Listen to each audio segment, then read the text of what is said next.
죄가 더한 곳에 은혜가 넘쳤다고 했습니다.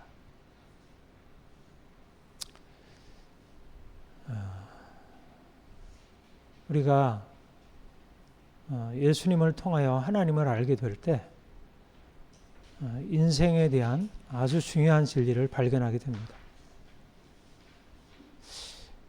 왜 이렇게 인생이 고통스럽고 불행할까?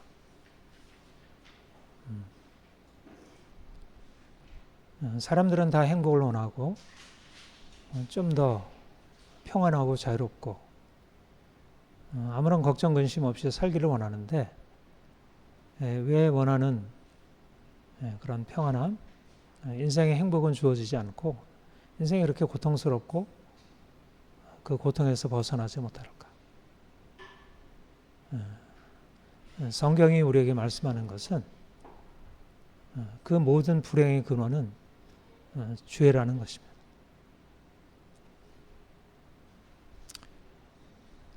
기독교 진리의 가장 중요한 핵심은 인생이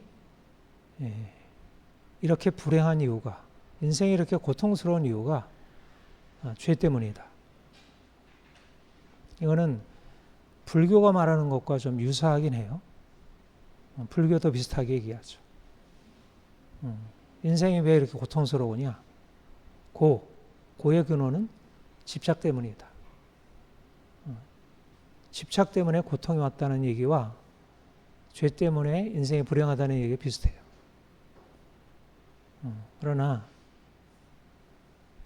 가장 중요한 게 빠져 있는데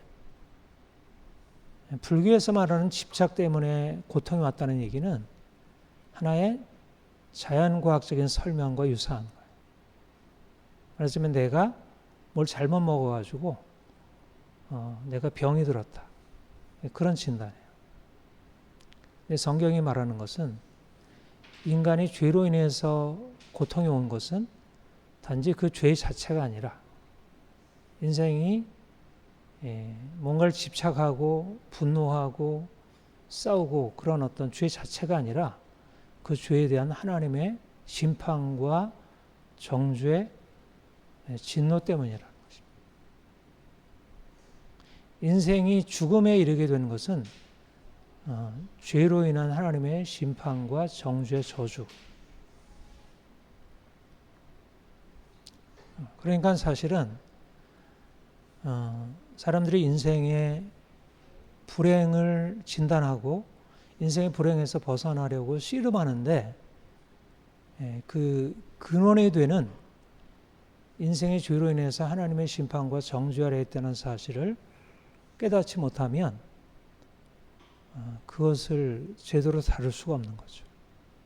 자신이 죄인인지도 모르고 죄로 인해서 하나님의 심판과 정죄가 얼마나 두려운지도 모르고 우리가 예수를 믿고 깨닫게 된 것은 우리의 죄로 인해서 하나님이 심판하시고 정죄하시고 우리를 향하여 진노를 퍼부고 계시구나.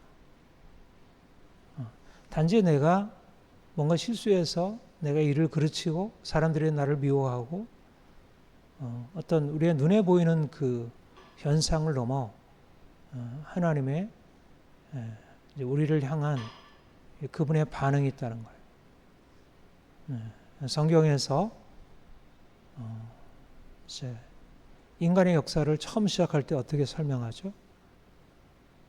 아담이 하나님의 형상을 따라 창조되었어요. 그래서 하나님이 그에게 축복하시고 그에게 에덴 동산에 그 부유한 것을 누리게 하시고 생명과 평안으로 살게 하셨죠. 그런데 하나님은 그에게 내가 이 동산나무의 모든 각종 실과를 먹고 즐거워할 수 있지만 그러나 선악을 알게 하는 나무 열매는 먹지 말라. 이렇게 하나님께서 금하신 것입니다. 그런데 하나님이 금하신 것을 하와가 뱀의 유혹을 받아 어기고 따먹게 되었죠. 불순종이 들어온 거예요. 이게 죄입니다. 하나님의 명령, 하나님의 뜻이 있는데 하나님의 뜻을 거슬러서 인생이 불순종을 선택한 거예요.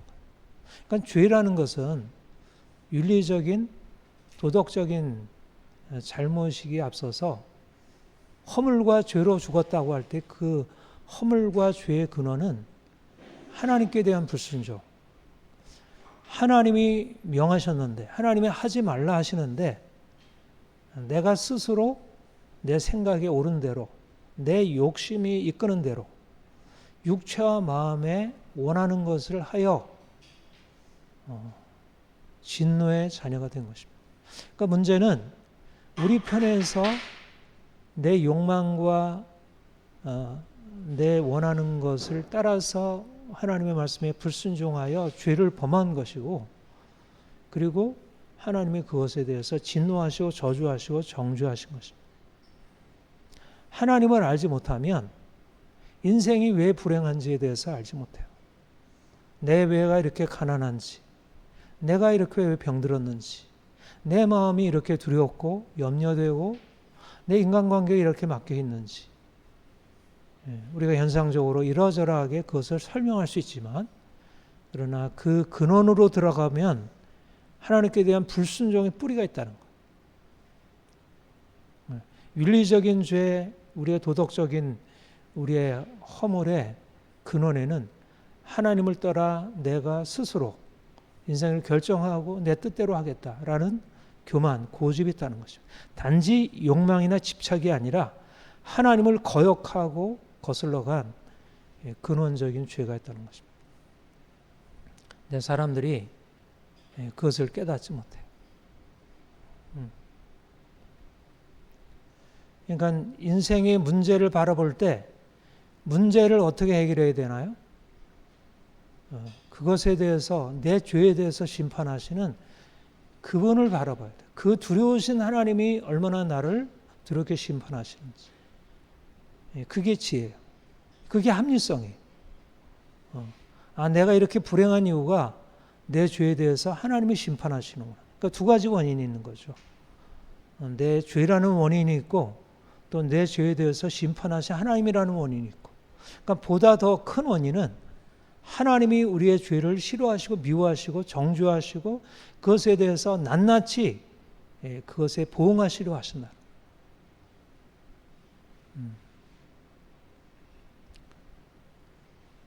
그런데 사람들이 하나님이 우리를 바라보시고 우리를 평가하시고 우리에 대해서 심판하시고 정죄하신다는 것을 깨닫지 못해요. 그러니까 어리석은 거예요. 사람들이 스스로 지혜롭다 하나 어리석게 되어 하나님이 우리에게 말씀하신 것은 듣지 않고 내가 스스로 결정하고 별 문제 없는데, 우리 다들 그렇게 살아가는데, 이렇게 생각하면 그것이 가져올 심판과 그 두려운 결과가 어떤 것인지를 깨닫죠. 어리석은 거예요. 어리석은. 그러니까 하나님을 알지 못하면 내가 현재 어떤 처지에 놓여 있는지, 그러니까 사람들이 죄를 지으면서도 하등에 그것 때문에 자기 인생이 고통스러울 줄 모르죠. 거짓말하고 속이고 다른 사람 거 빼앗고 싸우고 방탕하고 음란하고 온갖 악한 일을 행하면서도 그것이 가져올 결과에 대해서 생각하지 않아. 여러분, 이게 얼마나 두려운 일이에요. 오늘날 이 시대가 하나님이 없다고 생각하고 도덕도 더 이상 중요하지 않아. 하나님이 심판한다는 게 어디 있어? 그런 건 없지. 그건 다 옛날에 지어낸 얘기에 불과해. 그렇게 생각하고 사람들은 더 이상 심판하신 하나님을 두려워하지 않고 그 하나님 앞에서 자기를 돌아보지 않고 뻔뻔하게 죄악 가운데 있으면서도 어떤 두려움도 없이 행해요.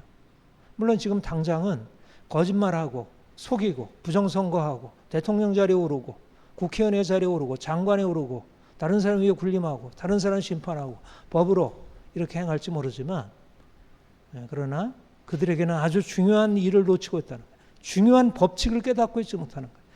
하나님의 법을 깨닫고 있지 못하는 거예요. 하나님의 법을. 하나님의 행한 대로 심판하신다는 사실을 깨닫지 못하는 거예요. 우리가 예수 그리스도를 통해서 하나님을 알게 되고 깨닫게 된 것의 가장 중요한 유익, 그것이 가져온 인생의 가장 큰 유익이 뭐냐면 지혜롭게 된 거예요. 지혜롭게. 우리의 어리석음, 내 행한 것에 대해서 어떤 보응이 따른다는 사실을 알게 되는 이 지혜를 얻게 되는 거예요. 하나님을 경외하는 것이 지혜의 근본이에요. 하나님을 떠나 살면 반드시 죽는다는 것이 지혜의 가장 중요한 핵심이에요. 내가 거짓말하면 그 거짓말한 것이 반드시 내 삶에 돌아온다는 사실이 진리예요. 살인하면 그 살인한 것이 반드시 나와 내 후손에게 돌아온다는 것이 진리예요. 내가 다른 사람을 속이고 도둑질하고 거짓말하면 그것이 반드시 우리의 삶에 다가온다는 게 하나님의 진리예요. 이것은 성경에 나와 있어요. 이 율법에 하나님께서 기록한 것입니다.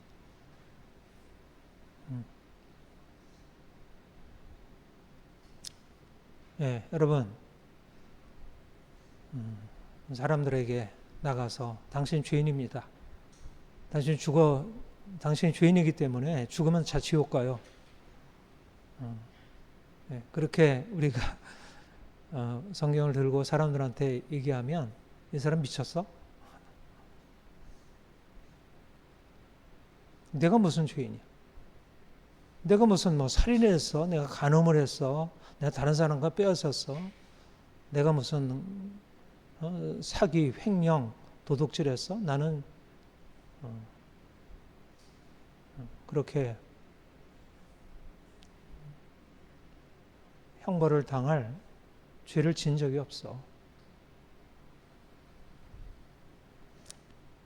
사람들이 가지고 있는 죄, 사회의 법이 만든 그 법을 어겼는지 지켰는지 하는 관점에서 죄, 또 사람들이 일반적으로 가지고 있는 도덕적인 기준에 따라서 판단하는 그 죄, 그것으로 보면 죄가 아닐 수 있죠. 거짓말도 하고 속이기도 하고 미워하기도 하고 싸우기도 하지만 그런 것 가지고 사람들이 죄인이라 하지는 않으니까.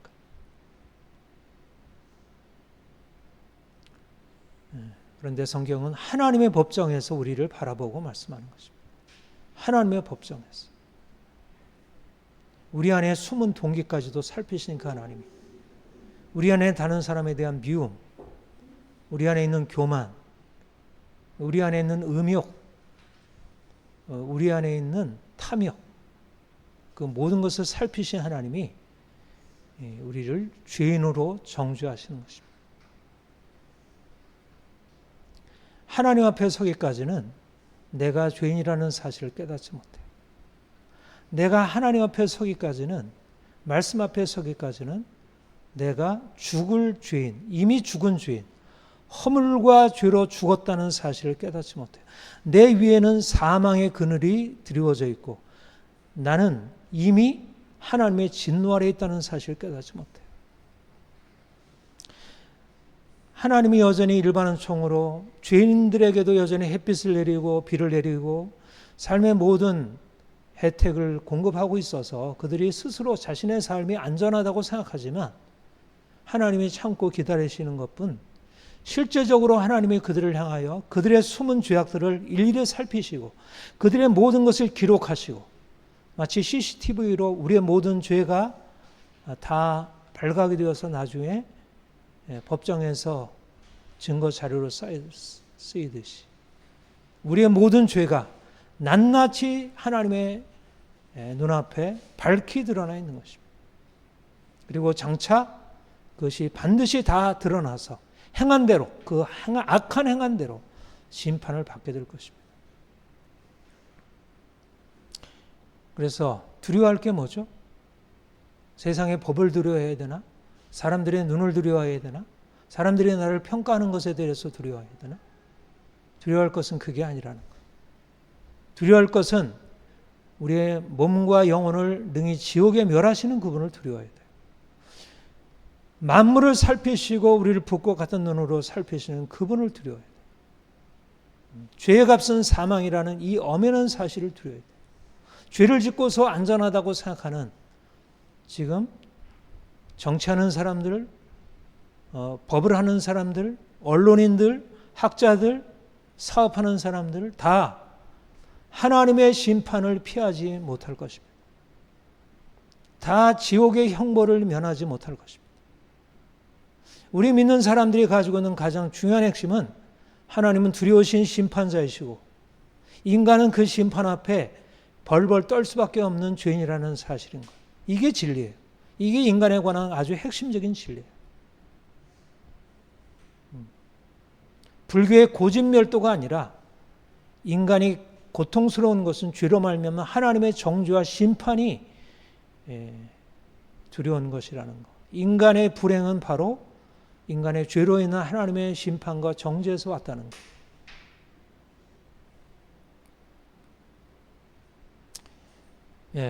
우리가 세상을 바라보면 어때요?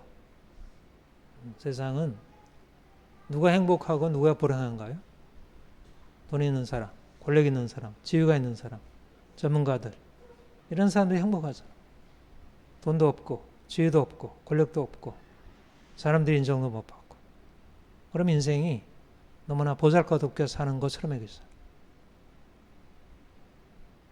세상의 평가에 의하면 인생의 행복과 불행은 죄인이냐 의인이냐가 아니라 내가 세상에서 인정받을 수 있는 그런 행위를 가지고 있느냐, 세상에서 인정받을 수 있는 지위가 있느냐, 그런 조건이 중요하죠.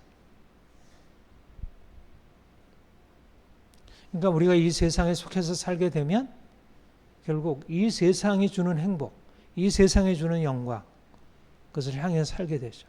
그러면 어떻게 되죠? 욕심을 추구하다가 죄를 짓게 되고 그 결과 심판에 이르게 되는 것입니다. 주님이 우리에게 알려주신 것은 세상 사람들이 자랑하는 그들의 부와 그들의 지혜와 그들의 권력과 영광이 아무런 쓸모가 없는 것이고, 그들이 아무리 뛰어난 영광을 누리고 있다 하더라도 그들 안에 있는 죄 문제를 해결하지 못한다면 그들은 아무런 자랑거리, 부러움을 살 수 있는 대상이 아닙니다. 이게 지혜입니다. 하나님을 경외하고 하나님의 말씀을 순종하는 것이 복의 근원이라는 사실을 아는 게 지혜예요. 세상의 강자들이 누리고 있는 영광이 잠시 있다 사라져버리는 풀과 같은 사실을 알고 그들을 부러워하지 않는 것이 지혜입니다.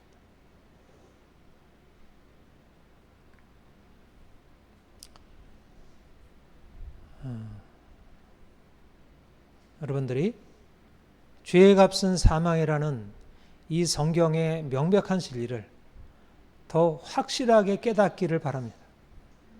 그리고 자녀들에게 그것을 가르치고 세상을 향해서 이것을 선포해야 돼요. 부정선거하면 반드시 망합니다.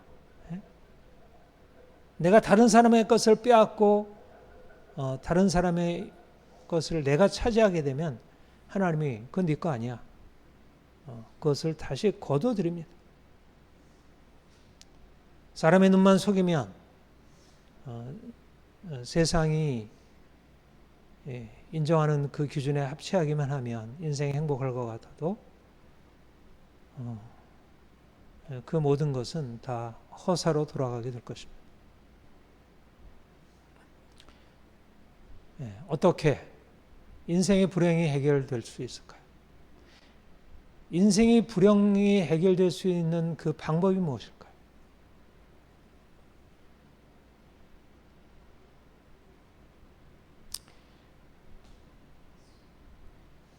인생의 불행이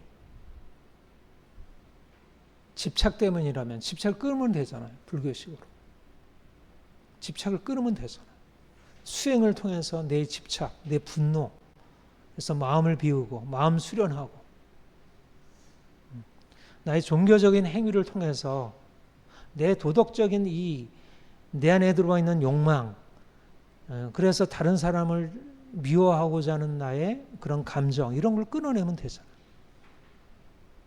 그러면 인생이 행복해질 수 있잖아요.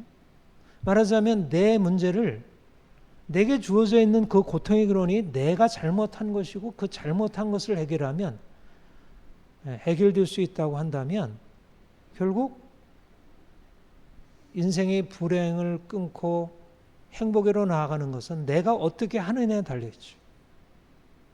불교에서 우리에게 어떻게 인생이 행복할 수 있다고 하나요? 당신의 마음에 달려있습니다. 당신이 어떻게 하느냐에 달려있습니다. 당신의 마음을 쓰면, 당신이 욕망을 향하게 되면 당신이 고통스러웠는데 이제 욕망을 끊고 마음을 선하게 가지면 다른 사람이 베풀고 그러면 인생 행복할 수 있습니다. 네, 소크라테스, 플라톤, 아리스토텔레스 철학은 어떻게 할까요? 네, 지혜를 가지면. 내가 이렇게 인생이 고통스럽고 불행한 이유는 이 사회가 이렇게 불안하고 문제가 많은 이유는 지혜롭지 못하기 때문에. 그러니까 지혜를 가지면. 그래서 철학적인 지혜를 가지면. 사물의 이치를 깨달으면. 그러면 인생이 행복할 수 있다. 근데 잘 보세요. 성경이 말씀하는 것은 우리 죄로 인해서 내가 잘못한 결과로 그냥 보여지는 어떤 상황에서 내 문제가 도래한 건가요? 아니면 내가 잘못한 것에 대해서 내 바깥에 있는 저 위에 계신 분이 우리를 심판하시고 정죄하시는 것입니다.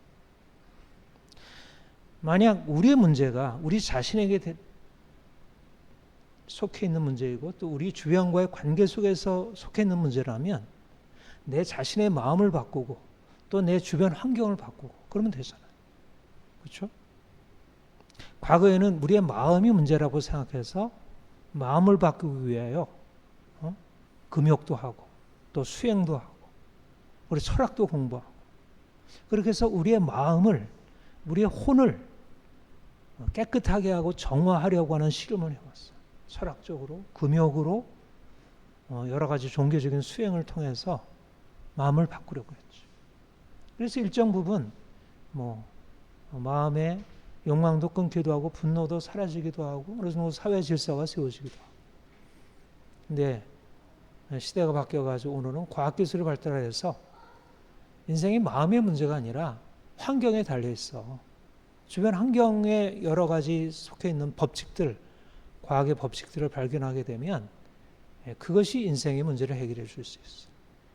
말하자면 과거에는 철학적인 지혜가 인생의 문제를 해결할 수 있다고 생각하고 오늘은 과학적인 지혜가 그것을 응용한 기술에 대한 지혜가 그것을 가지면 인생이 그동안 해결하지 못했던 가난도 해결되고 질병도 해결하고 여러 가지 갈등도 해결하고 이제 전쟁도 해결하고 그래서 그로 인해서 삶에 여러 가지 많은 혜택과 행복이 주어졌어요.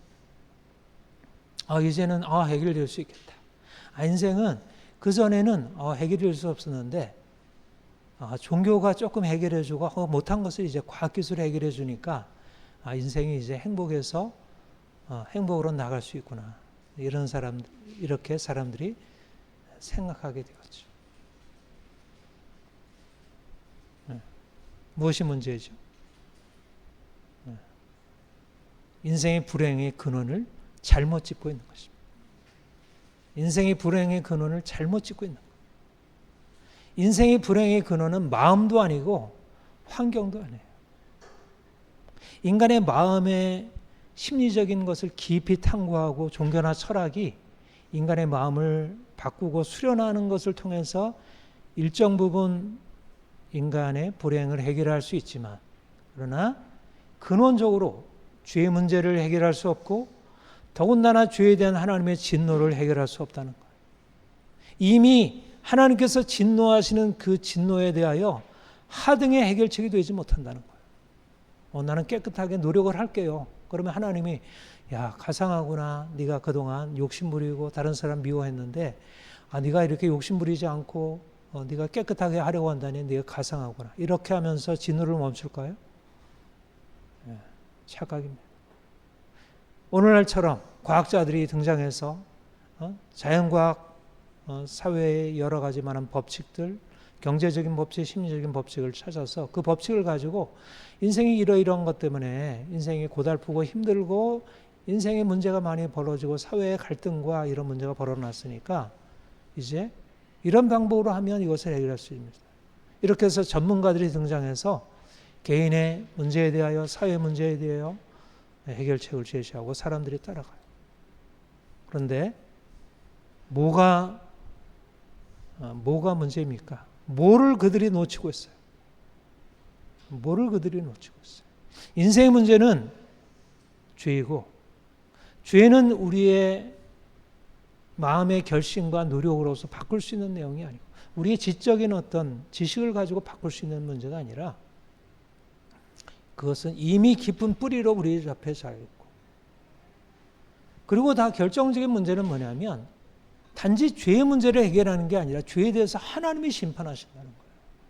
심판자가 있다는 거예요. 내가 죄를 해결할게요가 아니라 심판자가 너의 죄에 대하여 내가 너를 가만두지 않겠다는 거예요. 그런데 그 진노의 심판 앞에 인간이 행하는 모든 것들이 자기의 마음을 고치려 하는 것이든 자기 환경을 고치려고 하는 것이든 아무런 소용이 없다는 거예요. 가장 큰 어리석음은 뭐냐면 인생의 불행의 근원이 하나님의 심판과 정죄와 저주로부터 비롯되었다는 사실을 사람들이 놓치고 있다는 것입니다. 인생의 불행이 뭐 때문이라고요? 죄 때문입니다. 죄에 대한 하나님의 심판과 정죄와 저주 때문입니다. 그러니까 결국은 뭘 알아야 돼요? 하나님이 어떻게 지금 우리를 바라보시는가? 그가 우리를 향하여 지금 무엇을 하고 계시는가? 그가 지금 어떤 마음의 자세를 가지고 있는가가 보다 중요한 고려 요인이라. 내가 아무리 열심히 할게요가 아니라 네가 열심히 하겠다는 것이 아니라 네가 나에 대하여 아무런 생각하고 네가 아무리 노력해봐야 무슨 소용이 있어. 네 병은 고칠 수 있을지 모르지. 네 마음의 갈등은 해결할 수 있을지 모르지. 그런 내 진노는 어떻게 되라고. 내가 너에 대해서 지금 화내고 있는 것에 대해서 네가 하등의 해결을 내놓고 있지 않은데 무슨 의미가 있어. 아무런 쓸모가 없는 거야. 하나님을 떠나서 행하는 모든 행위들이 아무런 쓸모가 없다는 거예요. 행위로는 구원을 받을 수 없다는 것입니다. 행위에서 난 것이 아니라는 거예요. 인간이 아무리 어떤 행위를 가지고도 내 마음을 고치려는 행위든 아니면 내 환경을 바꾸려는 행위든 어떤 행위로도 인간이 가지고 있는 죄의 문제에 대하여 하나님의 심판에 대하여 어떤 해결책도 주어지지 않는다. 죄의 값은 뭐라고요? 죽음인 것입니다. 죽음. 죽음이 유일한 해결인 거예요. 인간의 행위는 아무런 쓸모가 없다는 거예요.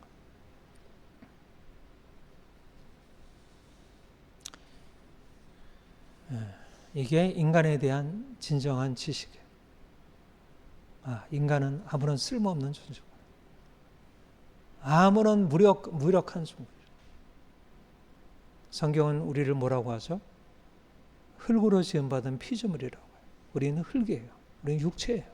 우리는 피조물이에요. 우리는 자유로운 존재가 아니에요. 우리는 죄를 지어서 하나님의 심판에 놓일 수는 있지만 죄로 인해서 놓여있는 그 우리의 심판의 상태를 벗어버릴 수는 없다는 거예요. 여러분, 내가 뭘 잘못 먹어가지고 병이 들었어. 아주 독한 병이 들었어.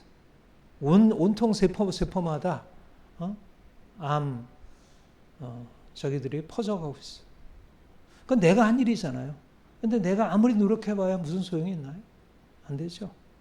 의사가 고쳐줘야 되잖아. 내가 병은 들 수 있지만 내가 스스로 해서 병을 고칠 수는 없다는 거예요.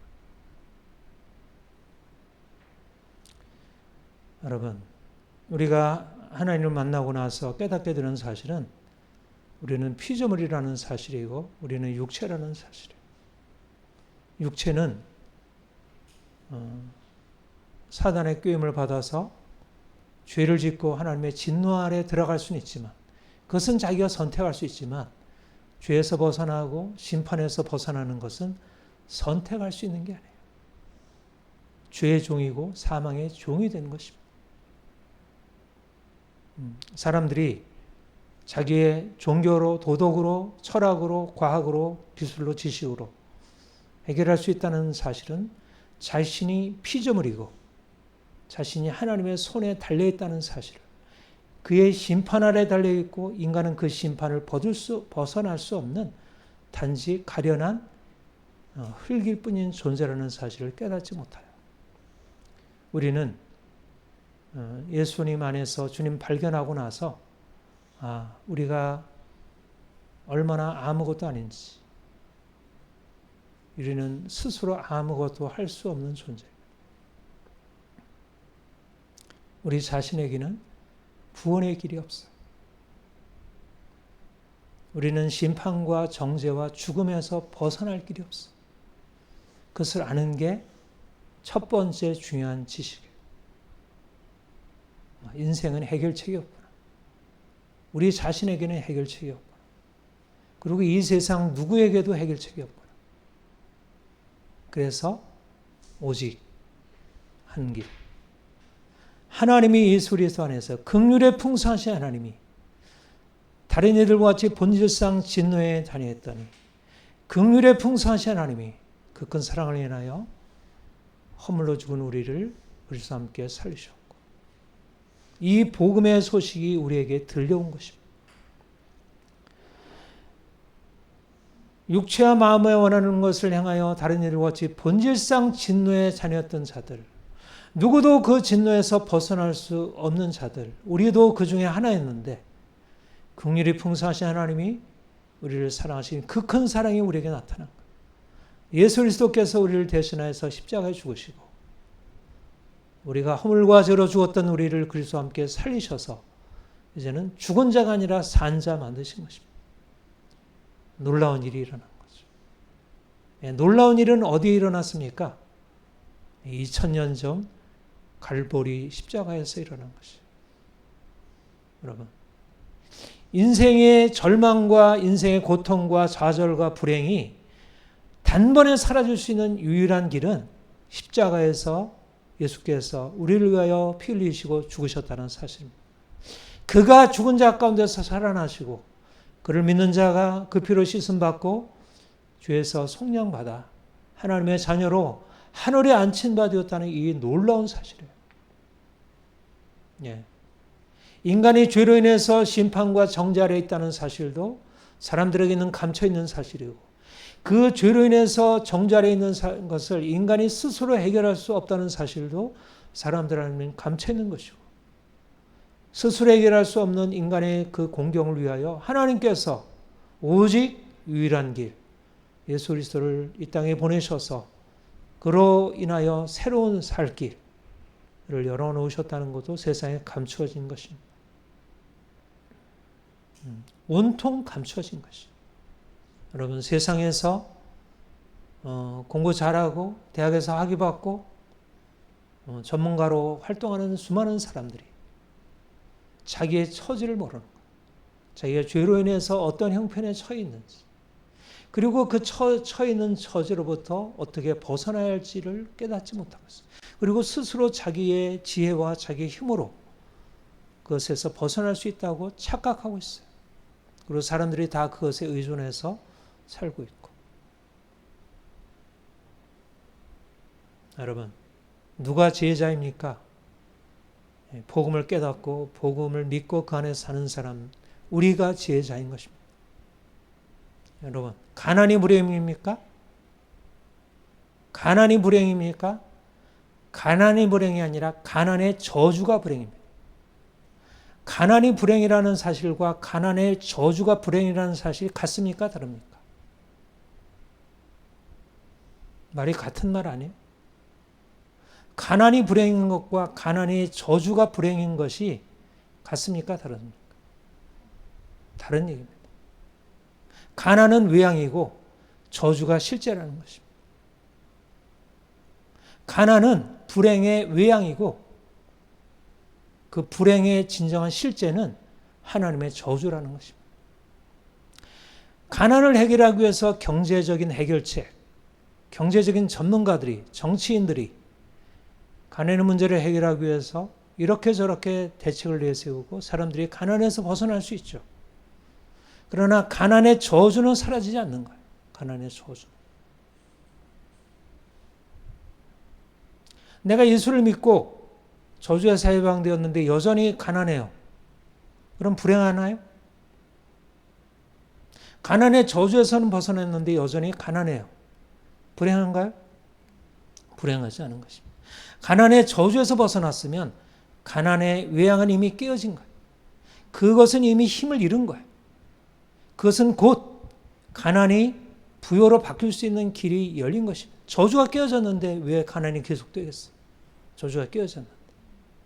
근데 가난의 외양은 고쳤는데 가난의 저주가 깨어지지 않았어. 예수 앞에 나오지 않았고 여전히 다른 방식으로 다른 것을 의지해서 자기가 부유하게 될 수 있다고 자랑하고 자신이 지금 주식이 얼마나 되고 은행에 지금 잔고가 얼마라고 그것을 스스로 자랑해요. 그러나 이미 가난의 저주는 그에게 머물러 있는 거예요. 그는 겉으로 부유하지만 그는 가난한 자이고 그는 저주받은 자. 율법의 저주 아래서 살고 있는 것이죠. 우리가 두려워할 것은 가난의 저주를 두려워해야지 가난한 것을 두려워할 것이 아닙니다. 예수께서 이미 가난의 저주를 깨뜨리셨어요. 우리가 가난하지만 여전히 가난하지만 그러나 가난의 저주가 깨어진 것입니다. 여전히 병을 가지고 있지만 병의 저주가 깨어진 거예요. 여전히 우리가 사람들로부터 인정받지 못하지만 우리가 인정받지 못하는 이 비천한 저주가 깨어진 거예요.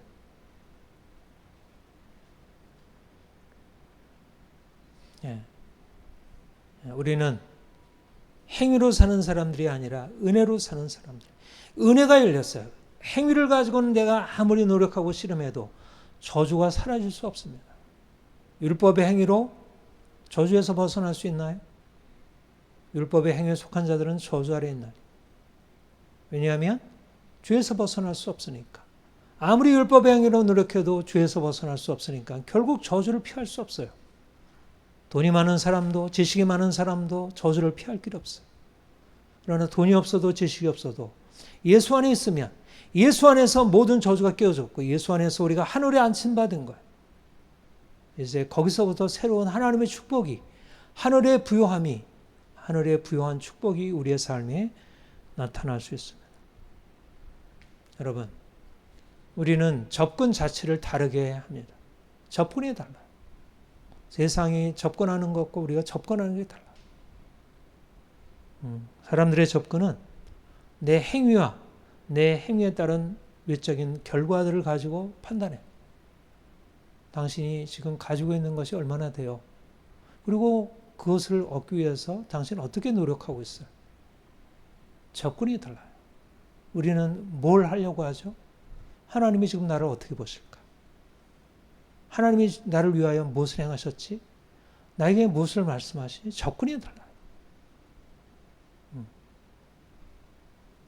세상을 따라서 행위에 근거해서 살아가는 사람들과 하나님이 우리에게 주신 것을 믿고 그 안에서 이미 우리의 모든 저주가 깨어지고 하나님이 우리에게 주신 축복이 열렸다는 사실을 믿고 믿음으로 행하는 사람은 삶의 기본적인 방식이 달라요. 그러면 우리가 은혜를 의지하여 믿음으로 나아가면 어떻게 될까요? 우리 하나님의 그 은혜의 지극히 풍성한 것이 우리의 삶에 부어지기 시작하는 것입니다. 우리가 죄 아래 살았는데 죄로 인해서 저주 아래 살았는데 이제는 저주 아래서 벗어나서 이제는 하나님의 복 가운데 들어가게 되고 실질적으로 우리의 삶에 변화가 일어나게 되고 거룩하게 되고 순결하게 되고 세상을 다스릴 수 있는 강력한 권세가 주어지게 됩니다. 여러분, 우리는 세상에 알지 못하는 이 놀라운 복음의 비밀을 가진 사람들입니다. 죄로 인해서 저주 아래 있었지만 어떤 행위로도 그 저주로 인한 진노를 해결할 수 없었지만 그러나 은혜가 임한 거예요. 죄가 더한 곳에 은혜가 넘친 것입니다. 이제는 이전에는 죄가 왕노릇하여 사망의 안에서 왕노릇하여 우리 위에 강력한 권세로 지배하고 있었죠. 이제는 은혜가 왕노릇하여 우리를 그리스도 안에 있는 영원한 생명의 삶을 살도록 우리를 바꿔놓으셨습니다. 사랑하는 여러분, 은혜가 있습니다. 다른 사람들은 죄와 사망의 권세 아래 있지만 이제는 은혜가 와서 우리를 사망에서 건져내어 생명으로 옮겨놓고 이제는 의로운 하나님의 거룩한 백성으로 살아가게 하셨습니다. 이 풍성한 은혜가 우리의 모든 삶에 더 넘치도록 부어지고 나타나기를 축복합니다. 기도하겠습니다. 하나님 아버지,